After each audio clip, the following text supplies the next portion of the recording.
Bapak akan melanjutkan mata pelajaran minggu kemarin masih dengan mata pelajaran yang sama tentang mekanika teknologi.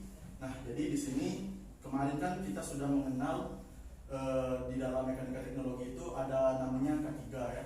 Nah, kemarin kita sudah mempelajari tentang apa itu mekanika, apa itu K3, definisi dan pengertiannya. Nah, pada hari ini kita akan mempelajari tentang apa saja alat pelindung atau perlengkapan saat proses kesehatan dan keselamatan kerja.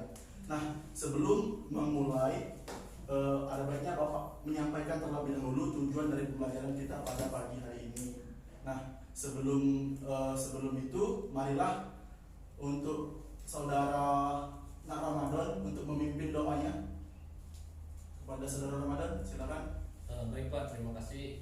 Baik teman-teman, sebelum kita mulai pelajaran, alangkah baiknya kita berdoa demi kelancaran pembelajaran kita pada hari ini. Berdoa, dipersilakan.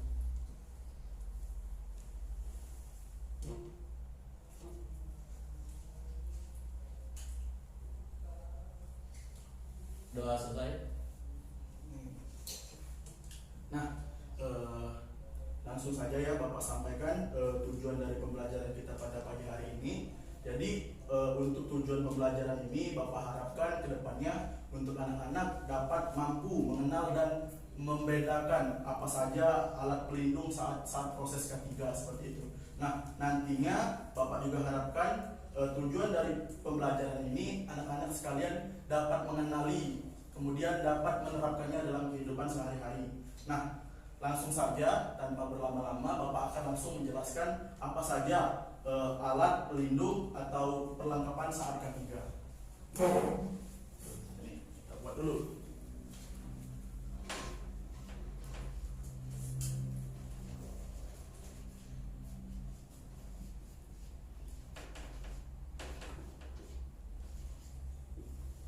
Nah, baiklah, sebelumnya Bapak akan sampaikan perlengkapan K3 di sini adalah tujuan perlengkapan K3 di sini adalah untuk menunjang kesehatan dan keselamatan saat kita bekerja.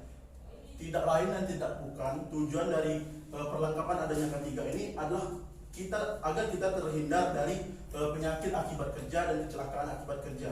Nah, di mana digunakan atau perlengkapan K3 ini itu ada di tubuh kita seperti itu. Nah, langsung saja Bapak jelaskan alat perlengkapan yang pertama itu adalah helm. Nah, dari helm ini biasanya digunakan, tentu saja digunakan di kepala untuk melindungi bagian vital. Kepala kita itu adalah bagian vital di badan kita.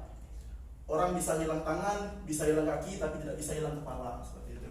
Nah, kemudian dari helm kita langsung ke wajah kita. Yang kedua itu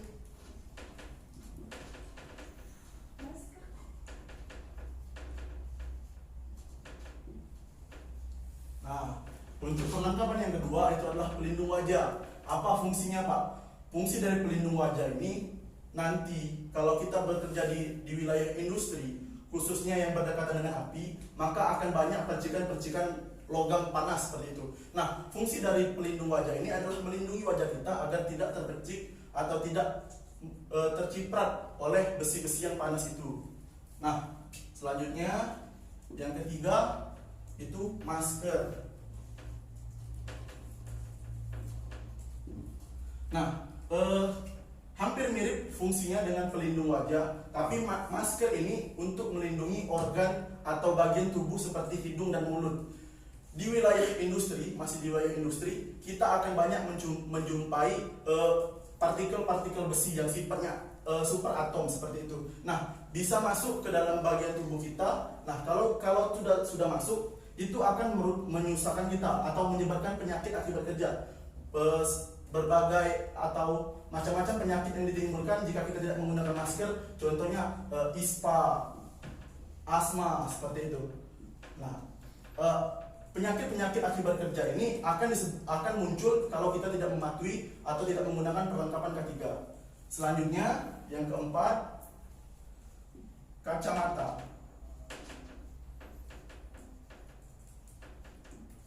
masih di wilayah wajah. Kacamata, kalau masker itu melindungi hidung dan mulut, kacamata pasti melindungi mata. Nah, untuk untuk fungsi dari kacamata ini hampir sama saja dengan pelindung wajah. Akan tetapi itu untuk lebih spesifiknya seperti itu, untuk melindungi mata. Kalau nantinya semisal pelindung wajah ini karena itunya terlalu panas tembus misalnya, nah masih ada kacamata untuk melindungi mata kita. Karena mata adalah organ yang vital, kalau rusak itu tidak ada gantinya seperti itu. Lanjut.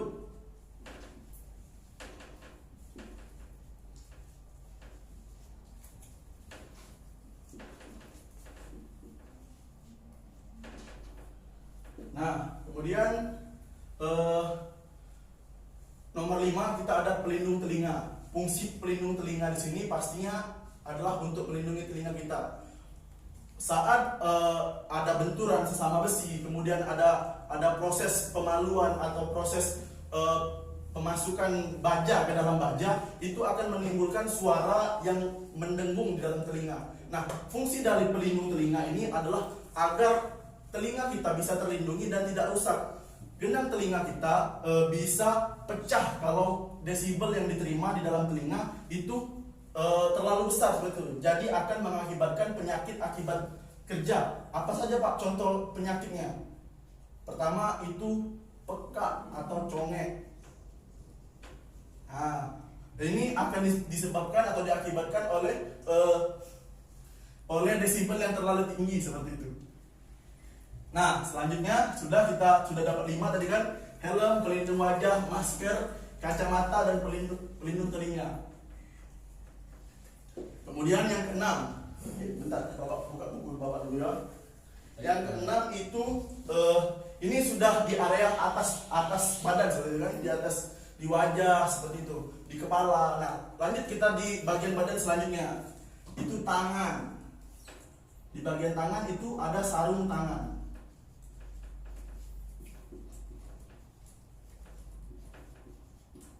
Nah, di sarung tangan ini kita tahu pasti bahwasanya bagian tubuh kita yang paling banyak geraknya, paling banyak aktivitasnya itu adalah tangan. Jadi kita bisa menyenggol ini itu atau memegang ini itu. Nah, kita tidak tahu suhu dari benda yang kita pegang itu kan. Nah, untuk menjaga-jaga agar tangan kita tidak terbakar, agar tangan kita tidak melepuh saat terkena panas, kita harus menggunakan sarung tangan seperti itu, agar tidak terjadi kecelakaan akibat kerja seperti itu.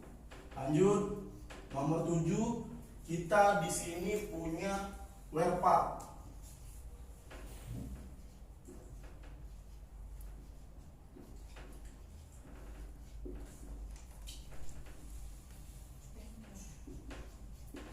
Wear pack atau baju bengkel, biasa kita sebut baju kodok. Ini adalah baju khusus yang terbuat dari bahan-bahan yang tidak mudah terbakar oleh api. Nah, wear pack ini seperti baju biasa, akan tetapi celana dan bajunya itu nyambung seperti itu ya. Jadi saat terpercik panas, ini tidak mudah terbakar seperti baju-baju yang biasa seperti itu. Jadi dapat melindungi bagian atau daerah tubuh kita secara maksimal seperti itu. Oke, wear pack. Kita masuk ke nomor 8. Ini di daerah kaki, yaitu sepatu safety. Apa Pak bedanya sepatu safety dengan sepatu-sepatu yang lain? Sepatu safety ini dibuat khusus untuk pekerja-pekerja yang ada di dunia industri. Sepatu safety dilengkapi oleh 3 macam hal yang membedakan ia dengan sepatu yang lain. Yang pertama dari bahan.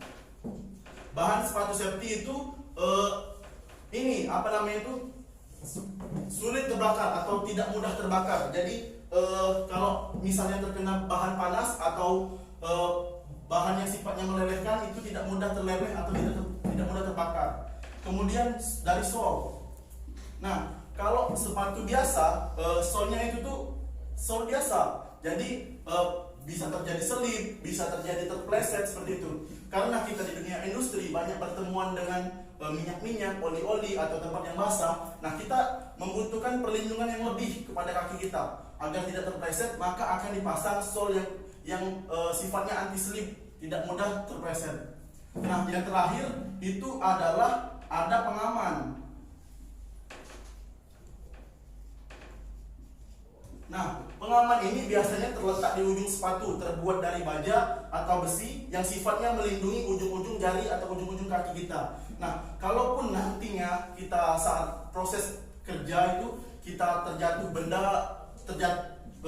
ada benda yang jatuh ke kaki kita, atau ada kita terlindas sesuatu itu, maka pengaman dari besi itu bisa melindungi kaki kita seperti itu.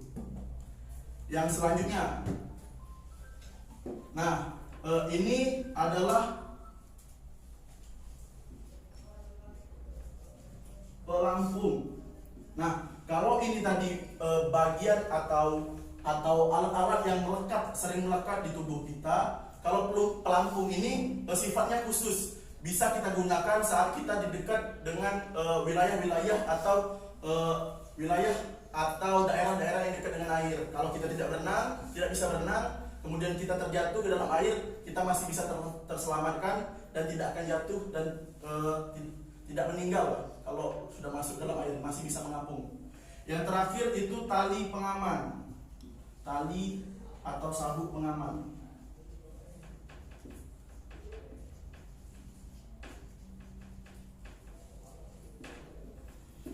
Oke, ini yang terakhir ya. Tali atau sabuk pengaman ini itu adalah fungsinya kalau kita memanjat atau kita ada di posisi yang tinggi, saat kita terpleset atau terjatuh, maka kita tidak akan langsung jatuh ke bawah, tetapi akan tergelantung terlebih dahulu. Nah, fungsi dari tali pengaman ini adalah untuk menggantungkan kita. Kalau tali ini juga terbuat dari tali atau dari bahan yang khusus, bukan seperti tali rafia seperti itu. Jadi tidak mudah putus dan tidak mudah terputus lah seperti itu. Nah, dari ke 10 bahan yang peralatan yang Bapak sebutkan ini, apakah dari anak-anak ada yang ingin dipertanyakan? Saya, Pak. Oke. Izin bertanya. Dari saudari Desi ya. Iya. Nah, kita catat dulu pertanyaannya. Apa pertanyaannya? Pak, untuk di K3 ini apakah digunakan di bengkel saja atau bisa digunakan di tempat lain?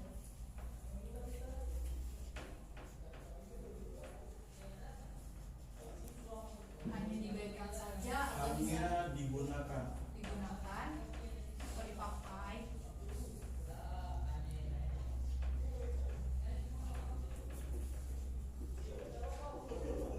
Oke, bagus pertanyaannya. Langsung Bapak jawab saja ya. Untuk pertanyaan pertama dari Desi, apakah K3 itu hanya digunakan di bengkel saja? Untuk K3 ini adalah sifatnya adalah melindungi. Melindungi bukan hanya di wilayah industri, Desi, tapi melindunginya itu adalah sifat melindungi itu adalah umum. Nah, K3 bisa digunakan di mana saja. Contohnya dari ke-10 perlengkapan K3 ini, contoh di sini ada helm. Kita menggunakan helm bukan hanya di wilayah industri atau di wilayah bengkel atau pabrik saja, tapi kalau kita sedang berkendara atau kita sedang bermotor seperti itu ya, kita juga menggunakan helm kan. Nah, sifatnya sama, melindungi kepala agar kalau terjadi benturan atau agar kalau ada kecelakaan itu kepala kita akan terlindungi seperti itu. Kemudian contoh berikutnya, di sini ada yang namanya tali atau sabuk pengaman. Nah, kalau helm ini tadi digunakan di motor misalnya, kalau contoh umumnya. Kalau sabuk pengaman kita gunakan di mobil atau seat belt ya. Nah, tali atau sabuk pengaman ini akan melindungi kita kalau misalnya kita terjadi tabrakan, maka tubuh kita tidak akan terpelanting atau terpental keluar mobil seperti itu. Nah, ada banyak contoh-contoh yang lainnya, tapi Bapak cuma bisa menjelaskan 2 ini. Nanti bisa dicari lagi atau bisa dikorek-korek lagi kalau ada kesempatan. Nah, itu tadi pertanyaan dari Desi, apakah K3 itu hanya digunakan di bengkel saja? Jawabannya tidak. Sifat dari K3 itu adalah umum, jadi bisa digunakan di mana saja dan di kapan saja oleh umum. Nah, apakah dari anak-anak ada lagi yang ingin bertanya? Saya Pak, izin bertanya Pak. Oke, siapa nak namanya? Rama Pak. Dari Rama. Iya. Silakan. Saya ingin bertanya Pak, apakah di setiap kegiatan baik di industri maupun di proyek, semua yang Bapak jelaskan tadi bisa digunakan, Pak? Oke, apakah setiap peralatan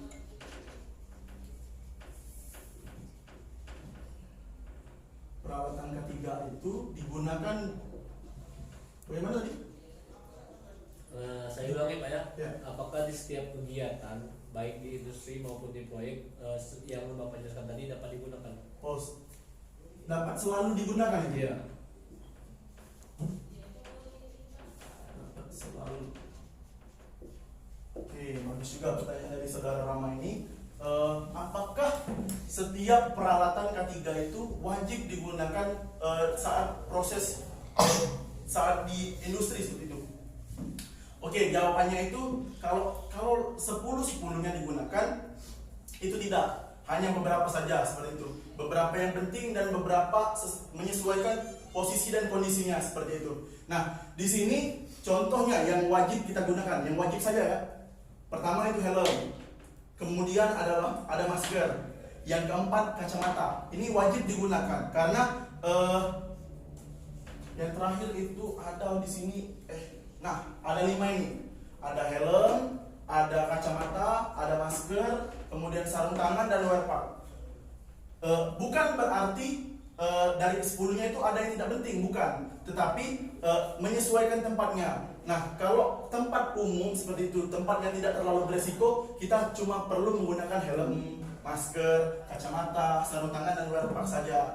Nah, kalau ingin spesifik misalnya saudara Rama ada di posisi atau di industri yang berdekatan atau bunyinya banyak menimbulkan suara-suara bising seperti itu. Nah, maka saudara Rama bisa menggunakan pelindung telinga seperti itu. Jadi tidak seluruhnya digunakan saat proses. Kemudian misalnya seperti ini, kalau saudara Rama sedang memanjat tower misalnya, sedang mengerjakan atau sedang mengelas di suatu tower seperti itu. Nah, tidak mungkin kan saudara Rama menggunakan pelampung seperti itu. Nah, jadi kita menggunakan sesuai kondisi atau posisi kita seperti itu. Tidak harus digunakan terus-menerus seperti itu. Oke, pertanyaan terakhir. Siapa yang ingin bertanya? Ya, Pak. Saudara Karen. Iya, Pak. Silakan saudara Karen. Menyangkut dari penjelasan yang Bapak jelaskan pada pertanyaan Desi dan Rama tadi, Ya. saya menarik kesimpulan. Jadi K3 ini Pak sangat diperlukan ya Pak ya untuk untuk di suatu kerja atau kita membantu kita untuk biar terjaga keselamatannya serta kesehatannya. Jadi Pak, pertanyaan saya ini mengapa di setiap pekerjaan itu harus dan mewajibkan adanya K3? Oke, mengapa harus ada K3? Iya, di setiap pekerjaan yang tadi Bapak jelaskan itu kan semuanya itu menyangkut kalau kita bermotor harus ada K3-nya seperti helm, terus waktu kita berkendaraan naik mobil juga harus ada K3-nya, sabuk pengaman. Nah, jadi menurut saya tidak hanya kita dalam bekerja saja kita menggunakan alat pelindung wajah, helm, masker yang Bapak jelaskan kelengkapan 10 tadi ya. Nah, jadi di setiap kegiatan itu berarti harus ada di K3. Kenapa itu Pak? Mohon dijelaskan. Terima kasih. Oke, bagus sekali pertanyaan dari Karen ya. Mengapa harus ada K3 di setiap kegiatan yang kita lakukan? Nah, K3 kita jelaskan secara definisi terlebih dahulu ya. K3 itu adalah kesehatan dan keselamatan.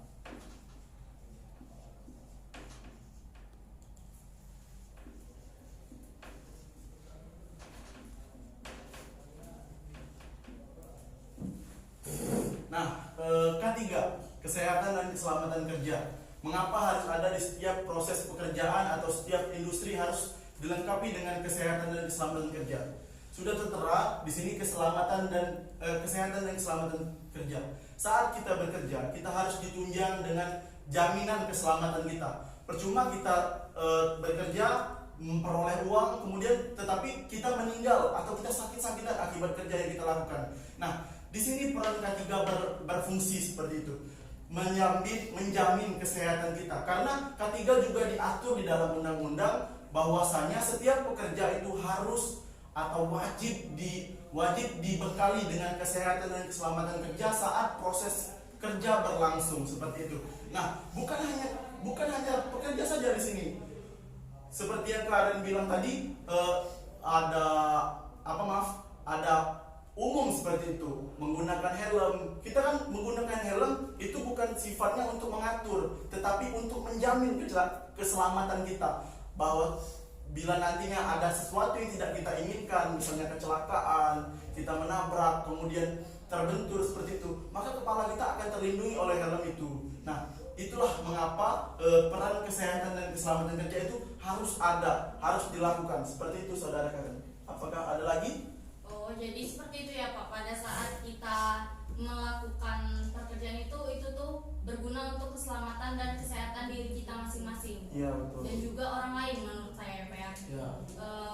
Jadi kalau untuk pada saat kita tidak menggunakan perlengkapan ketiga ini Pak, apa Pak yang terjadi dampaknya untuk kita sendiri Pak? Oke. Karena menurut saya ada nih kan orang yang memakai masker itu suka mut-mutan. Kenapa? Karena susah nih napas aku kayak gitu kan. Jadi gimana Pak cara orang tuh untuk biar kesadaran dirinya sendiri itu? Karena kan ada tadi Bapak jelaskan untuk penyakitnya itu ada ISPA sama asma. Nah, gimana itu Pak? Mau dijelaskan? Oke, bagus sekali ya pertanyaan dari Saudari Karen tadi, berkesinambungan sekaligus bisa merangkapkan semua pembelajaran yang telah Bapak sampaikan tadi. Kan pertanyaan dari Karen tadi itu bagaimana supaya meningkatkan kesadaran orang-orang sekitar agar bisa atau mau menggunakan perlengkapan K3 ini seperti itu. Nah, menurut Bapak kita perlu dua cara seperti itu. Yang pertama itu dengan mengajarinya.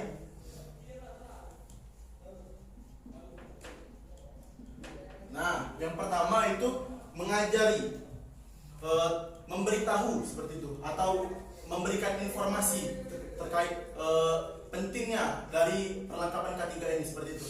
Nah, kalaupun nantinya saat kita mengajari masih mereka tidak mau menuruti atau tidak mau mengerti seperti itu, kita beri yang kedua, itu studi kasusnya. Studi kasus. Nah, di studi kasus ini kita bisa menunjukkan kepada mereka, kepada orang-orang atau kepada para pekerja, hal-hal apa saja atau penyakit-penyakit apa saja, contoh-contoh kecelakaannya kalau kita tidak menggunakan perlengkapan K3 saat kita bekerja seperti itu. Nah, misalnya kalau contoh buruknya seperti itu, kita tunjukkan video atau foto saat orang memegang benda panas karena tidak menggunakan sarung tangan, kemudian penyakit yang disebabkan karena kita tidak menggunakan masker seperti itu. Kita tunjukkan orang yang sedang terkena ISPA atau asma saat bekerja seperti itu. Nah, dari dua cara ini menurut Bapak akan lebih efektif bila kita bisa mengcombine atau bisa mengombinasikan antara mengajari dan langsung memberikan studi kasus yang ada di lapangan. Seperti itu, Saudara Karen. Terima kasih Pak, berarti cukup jelas. Mungkin ada efek jerah dari si pelaku tersebut ya Pak ya, yang bandel akan perlengkapan K3 ini untuk biar dianya itu jerah untuk karena dia mengetahui dampak-dampak dari apa sih kalau nggak menggunakan K3 ini. Terima kasih Pak atas jawaban yang telah Bapak berikan. Kami kembalikan lagi kepada Bapak. Oke, baik, sama-sama. Ya, jadi itu dia ya materi Bapak hari ini tentang perlengkapan dari kesehatan dan keselamatan kerja.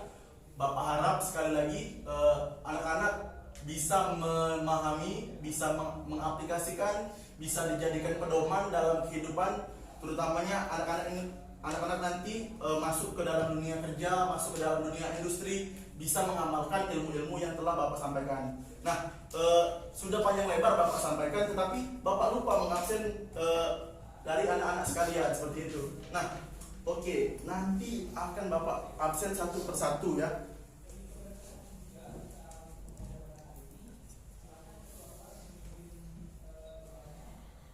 Nah, di sini pertama Bapak akan mengabsen. Yang pertama Desi Rizky. Hadir Pak. Oke. Kemudian Levi. Hadir Pak. Oke. Karen. Hadir Pak. Karen. Terus Iswa Yudi. Saya Pak, hadir. Yudi. Oke. Kemudian Ramadan. Hadir Pak. Oke. Berarti hari ini lengkap dan hadir semua ya. Ya Ya. Pak, hadir semua Pak. Oke.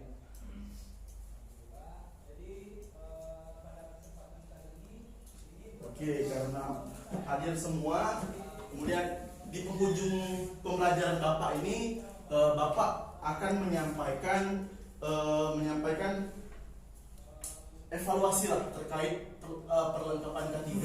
Nah, jadi Bapak ulangi lagi, K3 ini atau alat-alat perlengkapan K3 ini adalah hal yang wajib jika kita mengunjungi suatu industri.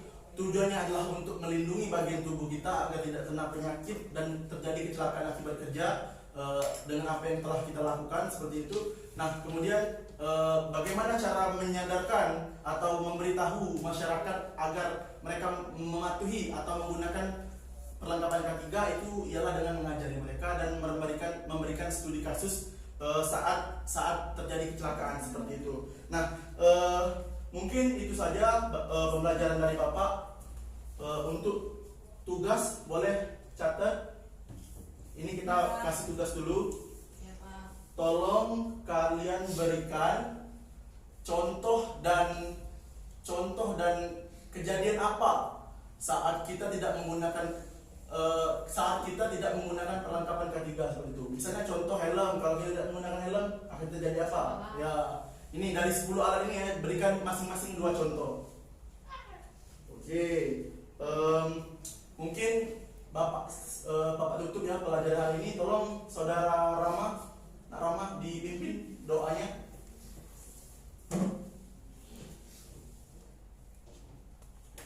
Baiklah teman-teman, sebelum kita mengakhiri pembelajaran kita pada hari ini, kabarnya kita berdoa bersama-sama semoga apa yang telah dipelajari tadi dapat bermanfaat bagi kita semua.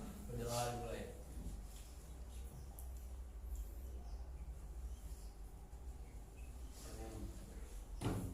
Selesai. Terima kasih atas pengertiannya. Bapak akhiri, wabillahi taufiq wal hidayah. Wassalamualaikum warahmatullahi wabarakatuh.